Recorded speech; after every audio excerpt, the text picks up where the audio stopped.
In today's conversation, I celebrate sensitivity with Clare Kumar. She is a productivity catalyst, inspiring professionals to achieve sustainable performance, improving both productivity and well-being while avoiding exhaustion and evading burnout. Clare is an award-winning entrepreneur, executive coach, international speaker, and sought-after media contributor.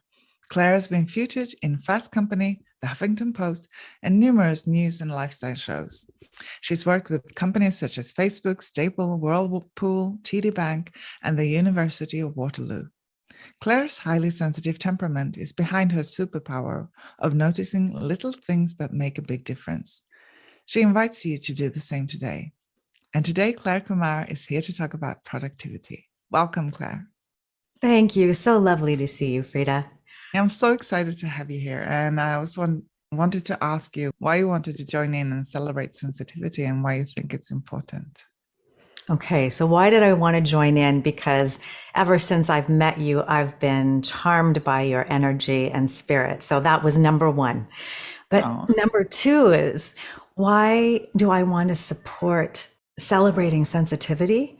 I really, really believe that sensitivity, while being a challenge in many ways, is really the key to noticing profound opportunity in our world to invite a better experience for ourselves and for everyone around us. I call us chief noticers. So, like I said, like you said in the intro, there's an opportunity to notice little things that make a big difference. We are incredible at that. And I have long thought society has marginalized us, and it's getting worse, I think. And so I think that what I'm really excited about is calling on my fellow HSPs, hashtag fellow HSP. I use that on Instagram sometimes, to invite us to move along a journey that means we understand our sensitivity and how it shows up for us, strengths and struggles. We learn how to regulate and can control what we can control. And then we step into advocating. And then beyond that, we are the game changers in the world that will make the world a better place. So if we can go on that journey, I'll just share my screen real quick and show you a quick visual of that. So you can see, I think there's a journey from recognizing the trait, the sensitivity, regulating it, advocating, and then activating. And I think that to me there's a huge opportunity. So am I ever honored to be with you and spread the invitation to move along this journey? I love that. And that is awesome. I love that visual and that you're here and celebrating sensitivity with us. I'm so excited for that. So, those who don't know you, tell them a bit about your journey and why you Mhm. want to work with productivity. Yeah, it's an interesting one because I didn't find out about the trait of high sensitivity. It must be about 7, 8 years ago now.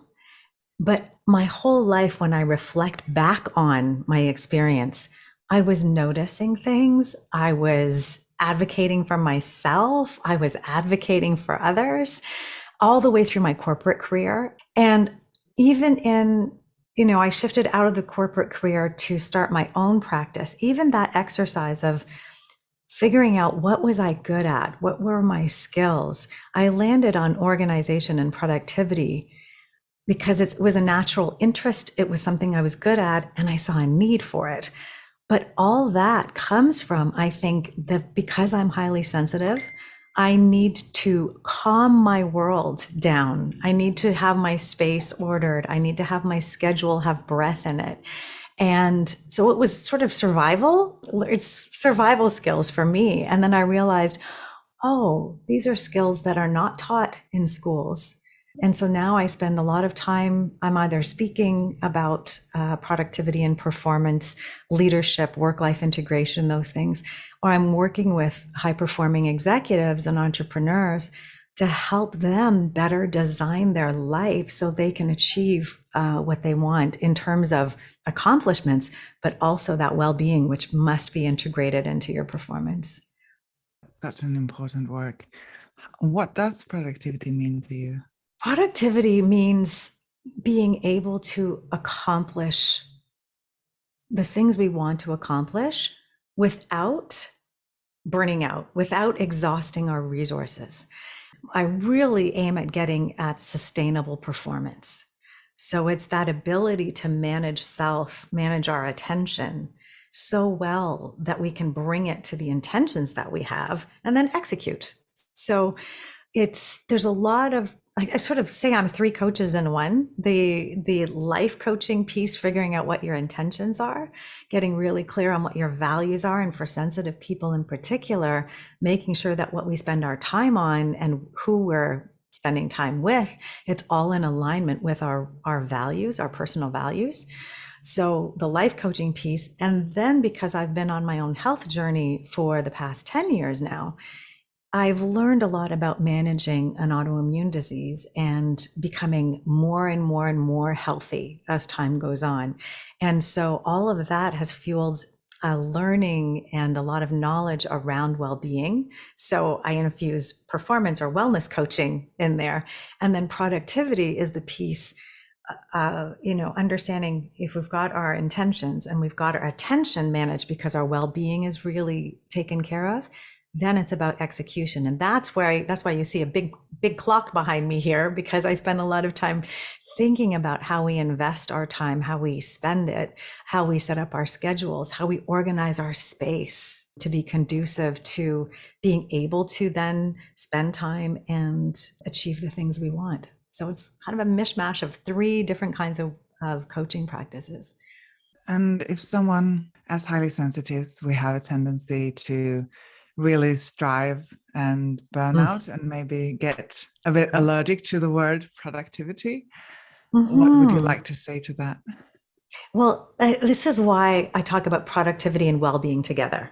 Well-being is part of productivity. So there's nobody I'm coaching that we haven't had a conversation about sleep and prioritizing rest, for example. So, people often reach out to me, and companies hire me for their employees when there's perhaps a challenge or they're feeling like somebody might not have the organizational skills in managing work, but there's usually a lot that goes into organizing life to be able to show up and then successfully manage the tasks that we have. And the sad thing is we've never been taught this.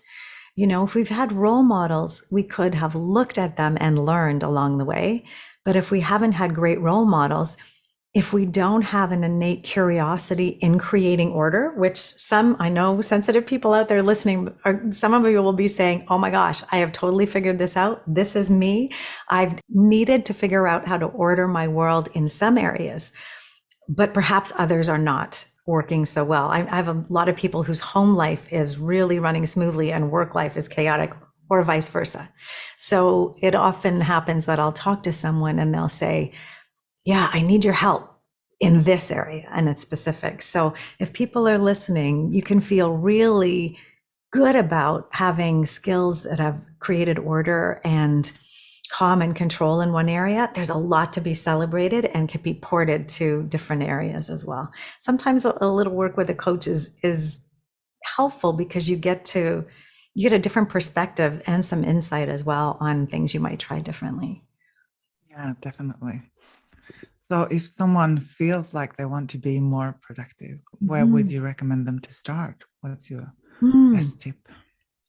Yeah. I mean, a lot of times people will come to me and they want to dive right into the calendar or the task, the to-do list. I really like taking people through what I call productivity CPR. And I was already sort of alluding to there are three elements: the intention, attention, and execution part.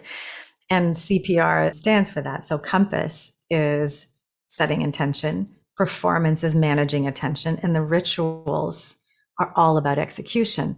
And a lot of people will come to me with an execution question, but inevitably we go back to intention. And the more clear you are around your intentions, what you want personally, especially when it comes to setting balance at work, the more clear about what you want in your personal life means you can articulate what you want to have happen at the end of your workday. If that's not super clear, for example, you say you wanted to learn the guitar, so you have a guitar class, or you're going to dedicate an hour and a half one evening to do that. If that's really clear in your calendar, you'll have an added motivation to finish work. Through the pandemic, we saw a lot of blurred boundaries because all of a sudden nobody had a place to go, and our time work could often erode those personal hours. And if you didn't have a clear idea about how you wanted to use them, we've seen a continued erosion. Then all of a sudden, you're just working and working and working, and you don't have this pleasure, rich connection, healthy eating, good relationships, all of these other elements that go into making a rich, fulfilling life. Yeah, working from home. There's a lot of us that's working from home. Mm-hmm. What is your best tip on that? What is the biggest mistake you see happening? You talked about eroding the. Yeah, so intention is one piece. I would say get clear on what your intentions are. And I was just doing this with a couple of clients this week. Plan, and if anybody wants to reach out to me, I can share it with you. It's an ideal week template. So it shows every day, right from Sunday to Saturday, every day of the week. What's your intention for the different kinds of things in your life? Exercise, social connection, expressing your purpose, whether it's work or volunteering, self-development. What are the different things that need to be in your week for you to look at that week and go, oh, yeah, I even white space unspoken 4 times. So I feel like I've got breath in my calendar. I think planning that out is a really powerful exercise, and to make it visual, because time is abstract. That's why I have the big clock, because we have to make time more concrete. And so whether it's the clock on the wall, whether it's the calendar, really thinking about getting your intentions and having them look at them on the calendar and go, oh, I don't know when I'm going to sleep if I've programmed all this other time in, right? Yeah. So that's really the first step. And then in performance, I talk about defining what I call your productivity table stakes. And these are such things as the amount of sleep you need in a 24-hour period, your choices around fuel, food, and hydration. And so you can actually be strategic around how you want to manage your food. Is it something you want to simplify, for example? Some people will adopt capsule wardrobes or uniforms for work, for example, right? To remove some decisions, which take time, remove some variety, remove some novelty, and be okay to simplify. A lot of people do this with food as well. And at maybe one meal a day, it's simplified so that it's easier to execute. There's less mental energy and even physical execution time, probably because of batch cooking, that kind of thing. So there are areas with productivity table stakes, your movement, your relationship to light. There are 8 different areas I talk about. And when you understand your relationship in those 8 different areas and how your operating system has to be, then you can know, this is how I design my day. So when you have this big picture intention around social connection and purpose and development and play in your life, then you say, okay, in my operating system, I know I need 7.5 hours of sleep, for example. Somebody might need 9. Know what you need and then design your time to give you what you need, especially for highly sensitive people. I mean, one of the tough things we have to navigate are transitions between spaces. I mean, if I watch a movie in the evening and it's upsetting, I will need time to process before I can go to sleep. If I go to sleep right away, it might be disturbed. I need some time. So knowing yourself and what you need to keep functioning at your best, that goes probably the longest way to productivity. I mean, there's all kinds of hack and best practices around distractions and things like that. But I think knowing ourselves, and highly sensitive people, one of the things we're gifted with is a great deal of self-awareness. So starting there would be my great invitation. Wonderful.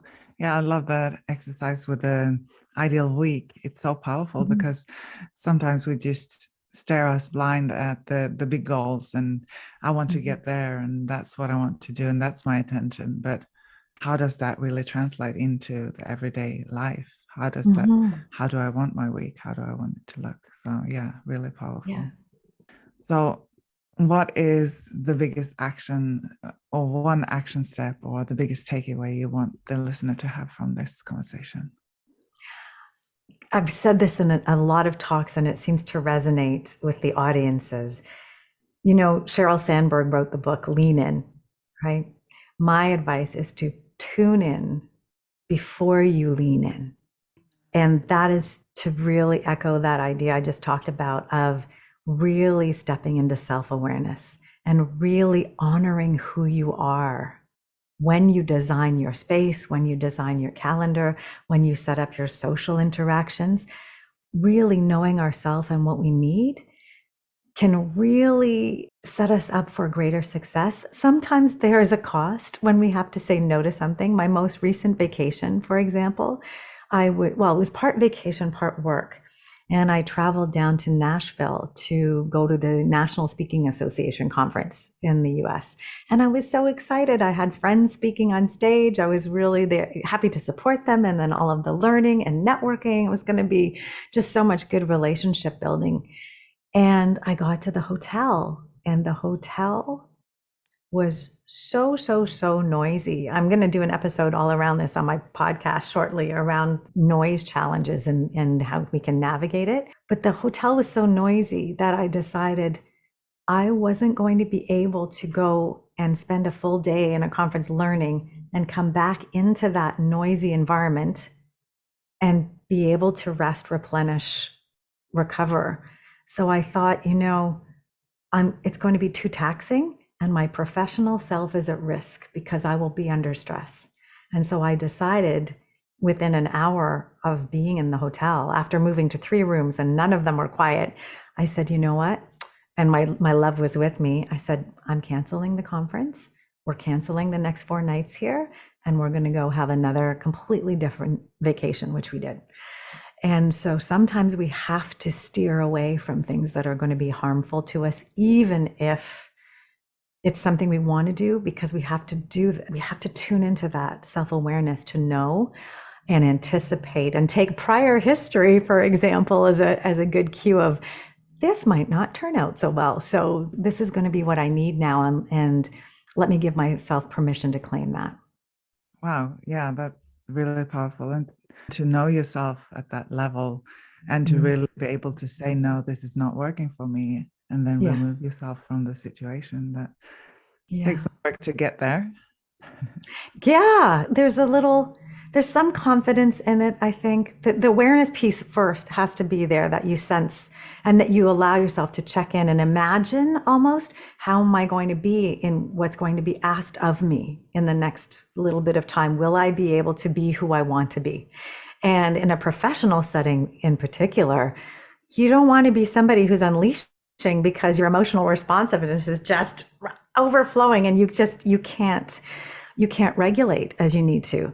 So I saw that threat and I thought, oh, that's not how I want to build my reputation in the speaking community. I thought, I don't mind being known. And I'm sure some people are quite curious and surprised that I chose to leave, because in many cases, people are like, this is a cool place. There was a buzz about it and a lot of people can tolerate it. But I did meet, because of what I said, Gail Lance, who has a podcast, CEO on the Go. She just had me on her podcast.